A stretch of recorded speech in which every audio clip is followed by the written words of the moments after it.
Đừng la đâu.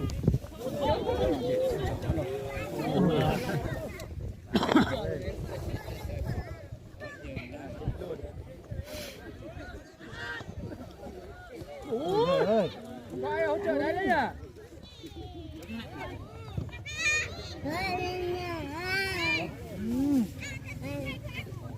Cái túi yếu quá ha. Ui, cái túi mà yếu sợ.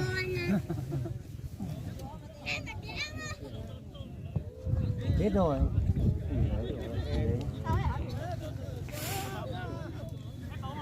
Nó nói cái plat từ mơ.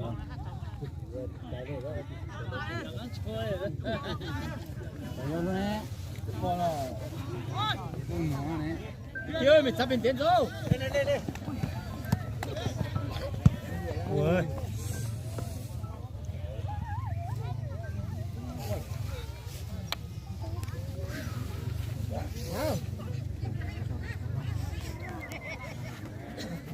Không thì chân bóng à? Lên được à? Cái ta tiếp căng cái đấy, cái ta nhảy lên được à? Bộ. Ôi.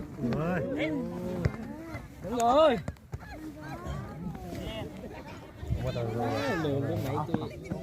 Đâu là cái gì? Cái tên là đâu?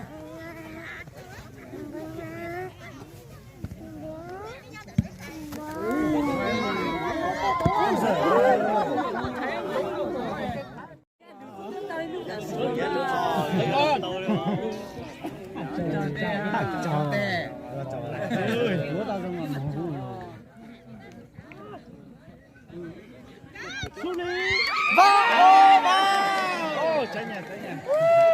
Trái nhà quá. Đoạn này thắm đậm lắm rồi đấy. Con này sao? Thả có sao su ha? Ôi cho một con nặng đấy nhá. Ôi giờ cho ông thật thán đâu là sao đó? Không có kinh gì đâu đâu mà. Ôi cho con sắp xem quả xem trong film mà phải đến nhà đâu. Phải nó về một giờ thì một trong này cậu lu ra. Thật ra.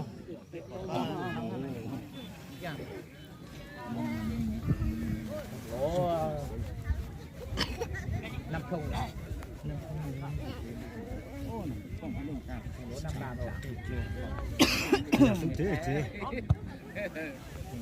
Vào đấy. Lớn thật rồi.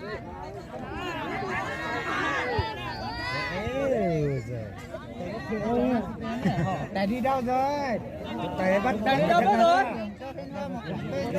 Không biết là chắc nó không bắt lúa đấy. Vừa nãy thì không bắt là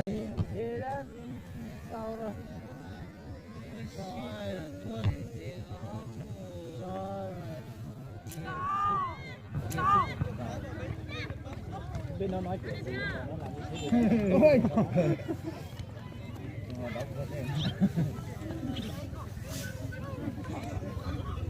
Các bạn nhận định đâu đó mà nhập phút. Ơi, tỉnh đâu? Cái gì? Đóng đây. Đi kèm với Tên la. Có tên la một lần nữa. Hải đó. Hãy đám em ơi.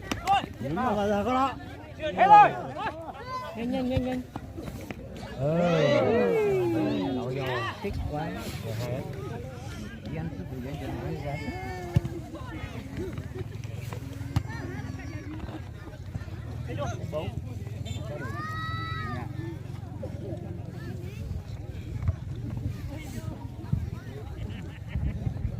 Dạ một lượng thế đó có đây nó nhiều có xỉ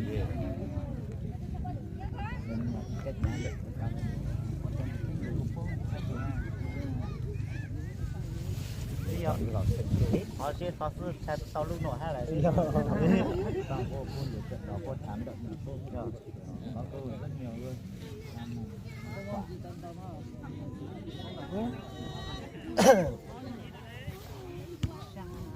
bạn đã ra rồi Qua lại thập đấy. vàng đó thì trên lưới thập vàng rồi chúng đọc đi cái còn trên cái soi dám lên đấy tao hú là thế này thằng nó chị à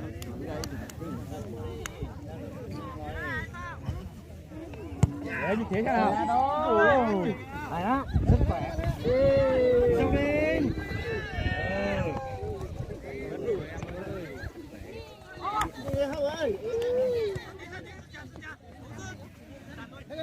nó xịt tóc thử rồi